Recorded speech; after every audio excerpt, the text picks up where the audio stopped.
এক যুবক সাহাবী মাত্র 16 বছরের যায়েদ ইবনে সাবিত রাদিয়াল্লাহু তাআলা, উনি বলতেন খলিফাতুল মুসলিমিন আবু বকর রাদিয়াল্লাহু তাআলা তিনি যদি আমারে বলেন এই পাহাড়টা এই জায়গা থেকে কাইটটা আমি এই জায়গায় আইনা থুক দিতাম, আমি এটা করতে পারব।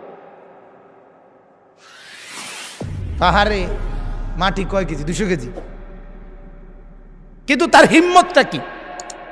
মানে যুবকের ভিতরে, যৌবনের ভিতরে আল্লাহ কি শক্তিটা রাখছে?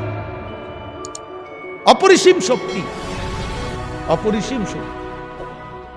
কিন্তু এই এতটা মূল্যবান শক্তিটা, সময়টা সে নেশাগ্রস্তের মতো মোবাইলের উপরে ওয়াকফ করে দিচ্ছে। এখানে আমি এনে এখন আসতেছি, এন থেকে এনে বইয়ে বইয়ে ফলাফাই দেখি 4টা 5টা এমনি চোখ, মানে চোখ খোয়াই এলাইতে আছে। আহা, বলেন না, বলেন না বাপ, জীবন গড়বে যখন, ভেঙে যাচ্ছে তখন, ক্যারিয়ার গড়বে উঠবে যখন, এই সময়টাই নষ্ট হয়ে যাচ্ছে।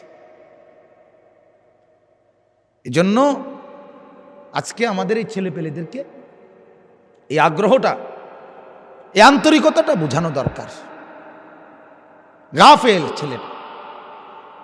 গতকালকে আমি সিলেট ছিলাম, আমি ফজরের সময় আসছি, তো এক যুবক, সুন্দর চেহারা, সুঠাম স্বাস্থ্য, মাশাআল্লাহ, ওরে আমার খানা দানা খাওয়াইছে। তা আমি বললাম, ভাই আপনি কি করেন এখন? হুজুর বিদেশের জন্য চেষ্টা করতেছি। আমি বললাম কতদিন হয়? প্রায় 1.5 বছর। প্রায় 1.5 বছর হয়ে গেছে বড়া বিদেশের লেগে চেষ্টা করতেছে।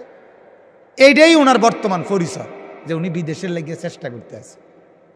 আর বাকি চেষ্টা মানে কি, এখান থেকে লন্ডন যাওয়ার জন্য মাড়ি কাটতে আছে, সুরঙ্গ করতে আছে, যাতে চেষ্টা তো এইটাই, মানে এন থেকে মাড়ি কাটতে কাটতে কাটতে কাটতে যেদিন লন্ডন পর্যন্ত মাড়ি কাটা শেষ হইব, সেই দিন উনি লন্ডন যাইব।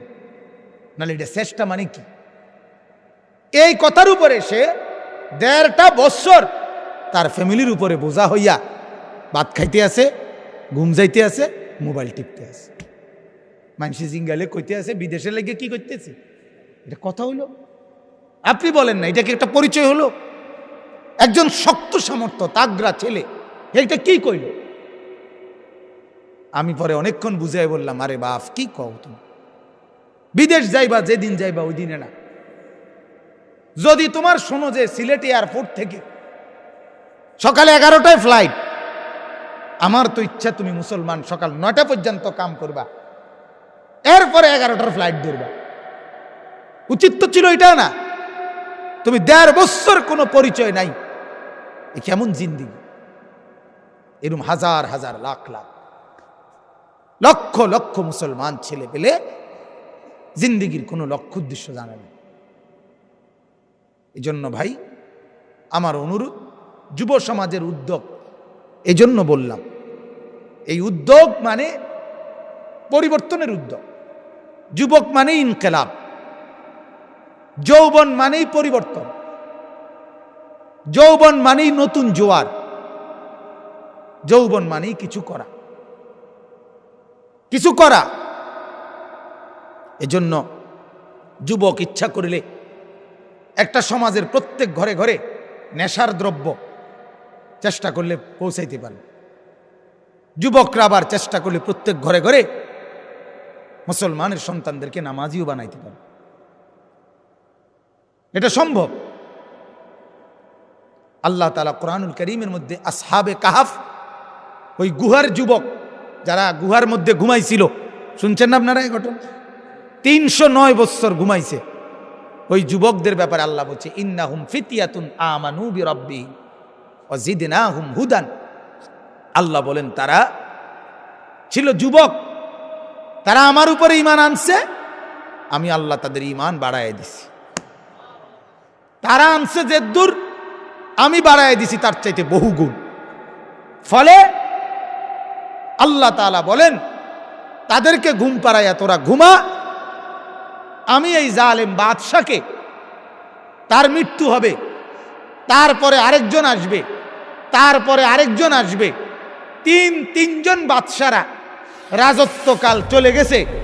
চতুর্থ নাম্বার বাদশা যখন বাদশা হইছে, তখন এই যুবকরা ঘুম থেকে উঠছে। আল্লাহ তাআলা বলছে, জমিন পবিত্র বাদশা দিয়ে এত করে ঘুমে তুলে, তোদেরকে আমি রক্ষা করব। এজন্য আমার অনুরোধ, আমরা প্রত্যেকেই ভাইয়া এই ফিকির করো, যারাই শুনছ এতক্ষণ কেন শুনছিলাম, এবং নিজের মধ্যে যোগ বিয়োগ মিলাও।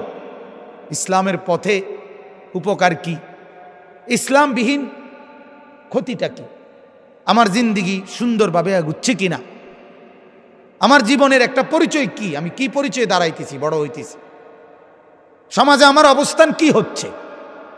যে ছেলেটা একটা ওয়াক্ত নামাজ পড়ে না, সমাজে তার মর্যাদাটা কি?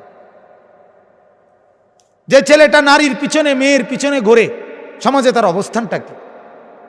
এই 2-4 জন বন্ধু একত্রে, এদের একজনের কাছে আরেকজনের কদর, এটা দিয়ে তো হইল না। সমাজ আমাকে কি চোখে দেখে, মহল্লাবাসী আমাকে কি চোখে দেখে, এটা তো আন্দাজ করা যায়, বোঝা যায়। এজন্য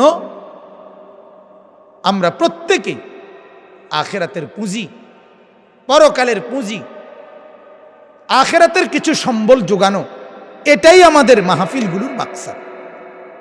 কোনো প্রদর্শনী, কোনো লৌকিকতা, কোনো হুঙ্কার, এটা মূল উদ্দেশ্য না। মূল উদ্দেশ্য আল্লাহর সাথে জুড়ে দেওয়া, মূল উদ্দেশ্য আখিরাত টার্গেট বানায় দেওয়া, মূল উদ্দেশ্য জান্নাতের পথ চোখের সামনে খুলে দেওয়া। সাহাবায়ে কেরাম আল্লাহর নবীর সোহবতে এটা বুঝছেন, বুঝার পরে হালাত এমন হয়েছে যে ওনারা যেন চোখের সামনে জান্নাত জাহান্নাম দেখতে পাইতেন, নাকের মধ্যে ঘ্রাণ পাইতেন। হযরত আবু দুজানা, হাদিসে আছে, উহুদের যুদ্ধের দিন হযরত আবু দুজানা নামে একজন সাহাবী, পুরা শরীরের মধ্যে প্রায় 82 থেকে 83টা বর্ষা বল্লমের আঘাত, ওনার শরীর ঝাঁঝরা করে ফেলছে। যখন উনি একেবারে রক্তাক্ত হয়ে পড়ে আছে, তখনও জান যায় নাই, রুহু যায় নাই। এই সময় একজন সাহাবী উনারে ডাক দিয়া বলতেছে, আবু দুজানা, তোমার খুব কষ্ট হইতেছে না ভাই? তখন উনি আওয়াজ করে বলছে, আল্লাহর কসম, ইন্নী আজিদু রাইহাতাল জান্নাহ মিন উহুদ। আল্লাহর কসম বন্ধু, আমি আমার নাকে উহুদ পাহাড় থেকে জান্নাতের ঘ্রাণ পাচ্ছি। তাইলে উনি এটাকে ওনার জন্য কোনো ক্ষতি মনে করছে না, বরং উনি সৌভাগ্য মনে করতেছে। সৌভাগ্য, সৌভাগ্য। সাহাবায়ে কেরাম এভাবে যেন দেখতেন। এই জন্য কলিজার মধ্যে যদি আখিরাতের প্রেরণা না আসে, লক্ষ মাহফিলও ফায়দা আসবে না, লক্ষ বয়ানেও নসিহতেও ফায়দা আসবে না। এই জন্য আমি অনুরোধ করছি, আমরা আখিরাতের ফিকির করি, পরকালের অনুভূতি জাগাই। আমি যে আয়াতখানা পড়ছি, এই আয়াতের মধ্যে আল্লাহ তাআলা বলেন, আমি শুধু তর্জমা বলেই শেষ করছি। আল্লাহ তাআলা বলতেছেন, তিলকা দারুল আখিরাতু নাজআলুহা লিল্লাযীনা লা ইউরিদুনা উলুওয়ান ফিল আরদি ওয়ালা ফাসাদা। আল্লাহ বলেন, 2টা জিনিস যার মধ্যে থাকবে না, আমার জান্নাত আমি তাকে দেব। যার মধ্যে 2টা জিনিস থাকবে না, আমি তাকে জান্নাত দেব। কয়টা জিনিস বলেন? 1 নাম্বার অহংকার, 2 নাম্বার ফাসাদ। 1 নাম্বার যে জমিনে অহংকার করবে না, আমি তাকে জান্নাত দেব। 2 নাম্বার যে জমিনে ফাসাদ করবে না, আমি তাকে জান্নাত দেব। এই চ্যানেল থেকে আরো নতুন নতুন ভিডিও পাওয়ার জন্য আপনারা সর্বপ্রথম এই চ্যানেলটিকে সাবস্ক্রাইব করে রাখুন, যাতে নতুন নতুন ভিডিও ছাড়ার সাথে সাথে সর্বপ্রথম আপনার কাছে পৌঁছে যায়।